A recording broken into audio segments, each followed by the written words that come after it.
So, as Al mentioned, STAR stands for Strategies for Trauma Awareness and Resilience. This is often packaged as a 5-day experiential training program for people from many different fields who want to sort of get an accessible entry point into understanding, and Nancy shared the 4 Bs today. What are the impacts of trauma on body, beliefs, brain, and behavior? So I'm just going to share a little bit about what goes on in this educational program. And first, before I do that, I think I'd like to go into a little bit of history, because I've been with the program for a little over a year.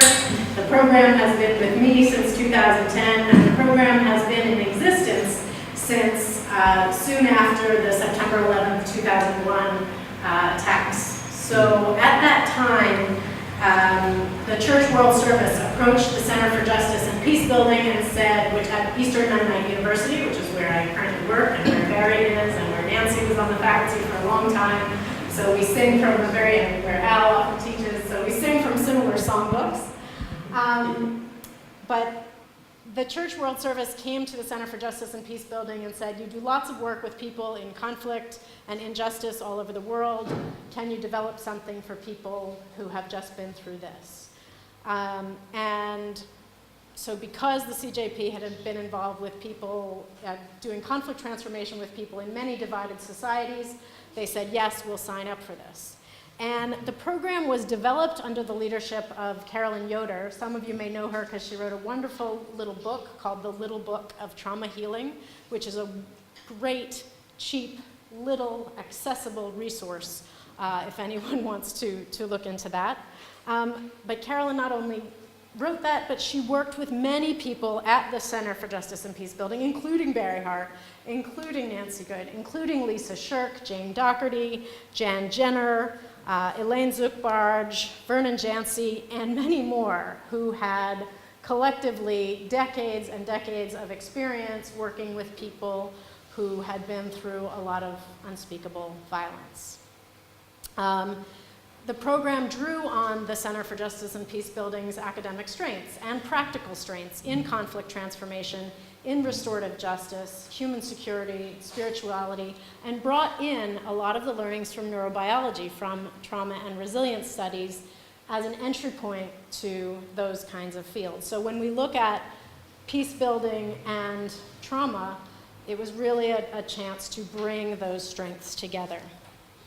And from the start, STAR took care to make sure not only to have Americans in the room so that they didn't develop this terrorists versus America narrative. Yeah? So there were always people involved who were in the room, part of the training, who brought a different set of experiences. So now we are about 15 years on, and I'm going to awkwardly step back to the computer now and then. And it's important to say before I go further that in developing this work, Carolyn drew heavily on some work that Barry and Olga Bocharova and others had done in this region, developing models that were known as the 7 steps of revenge and the 7 steps of forgiveness. And to this day, STAR really draws heavily upon that work and on the models that Olga Bocharova developed. So it's important to acknowledge those things and those people, and it's an honor to have some of them in the room here today. So now, 15 years on, STAR has worked in many countries, in 19 countries, with thousands of people from over 60 countries in our trainings. The curriculum has evolved to address some of our own homegrown problems through our Transforming Historical Harms program, which addresses the legacy of slavery in the US, among other historical harms. Someone has developed a curriculum particularly for returning veterans, people coming home from war. A group of folks developed Youth STAR, so particularly contextualizing this for work with young people. Elaine Zuckbarge, one of the, and it's important to mention too that Amala Kulyakshank, who we heard from this morning with Nancy, she was part of the team. She was studying at the CJP at the time the curriculum was developed and was a great contributor to that. And Vesna, I'm thinking of now, she was one of the lead authors of Youth STAR, Vesna Hart. It has now been translated into many languages, including Somali. This is the cover of the Somali contextualization of our curriculum. And Morning Star is the latest translation into a series of South Sudanese languages for use with people around South Sudan. So now the curriculum has moved in lots of different directions and contextualization some 15 years on. So what actually goes on in STAR? That's a little bit of our background.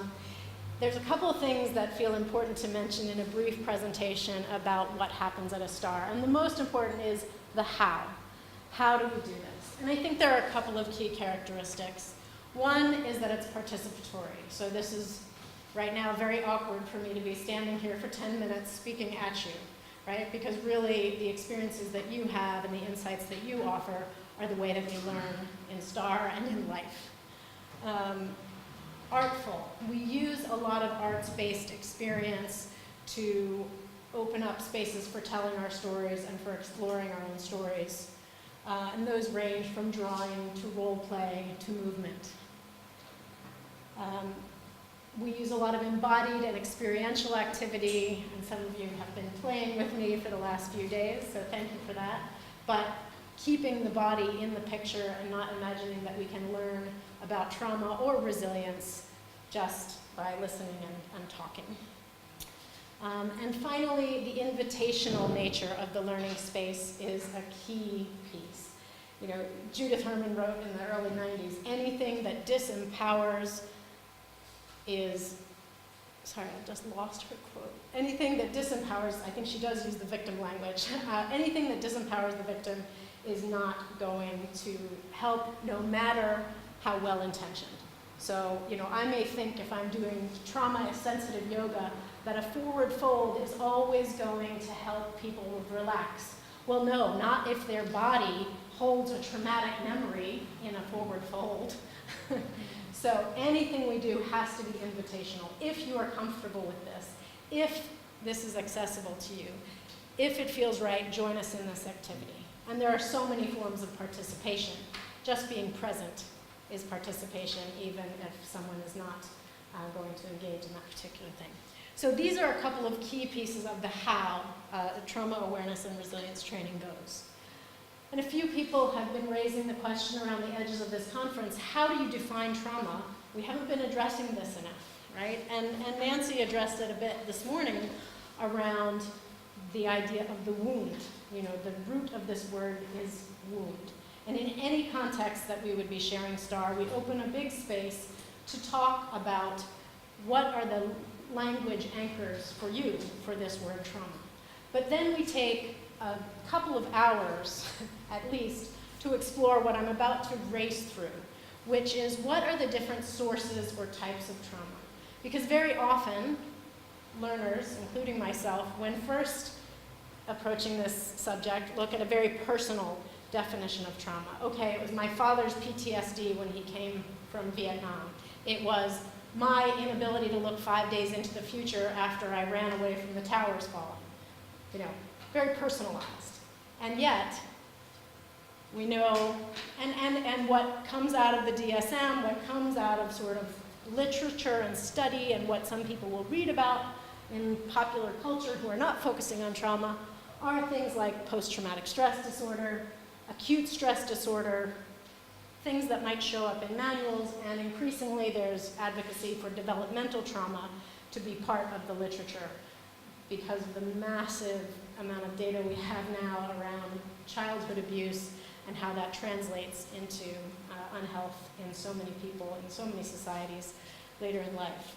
So this personal trauma is a heavy piece of what a lot of people think about when they're defining trauma, but as we know, collective trauma is a huge part of the puzzle. We open up spaces to talk about the fact that trauma can come from single events as well as ongoing, continuous, and cumulative events.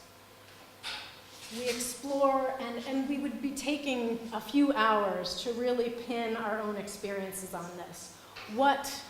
How do we define historical trauma, cultural trauma, structural trauma? So historical trauma is when historical harms have taken place but continue playing out in patterns, in legacies, and aftermath in the structures of society.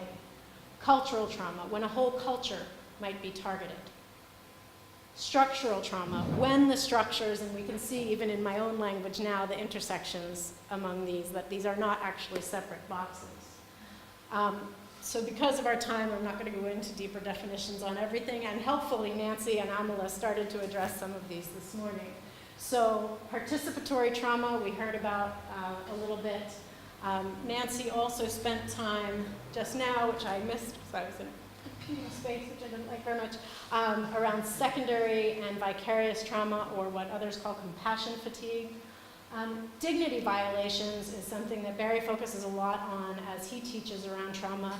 It was brought out by a wonderful book by Donna Hicks called Dignity. And dignity violations are one of these things that are tough to define, but everyone knows what they are. And really, this actually looks more like this. All of these different types of trauma are often intersectional. So,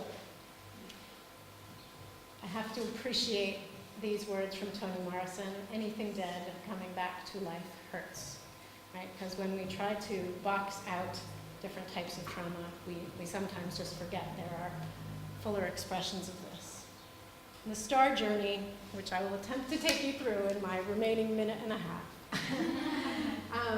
comes in 3 parts. And I have some handouts for you to take away so that you can see these more for yourself. But we start, and again, Nancy and Amala did justice to a lot of this morning, why we can't just get over it, why we can't just make a decision, and how the impacts of trauma on body, brain, beliefs, and behavior often translate into cycles of violence, and then how do we break free from cycles of violence and build resilience. These each take multiple days to go through.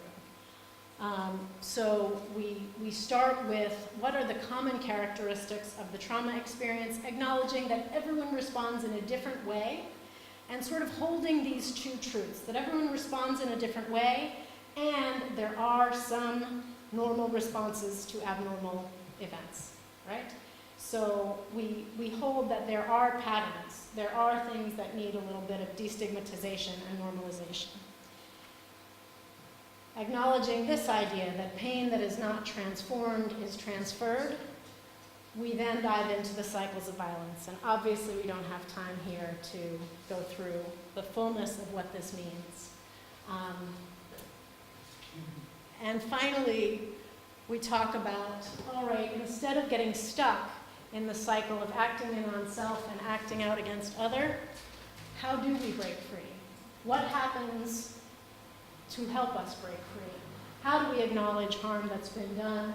And how do we reconnect in self and relationship? And there are many different possible stops on that journey.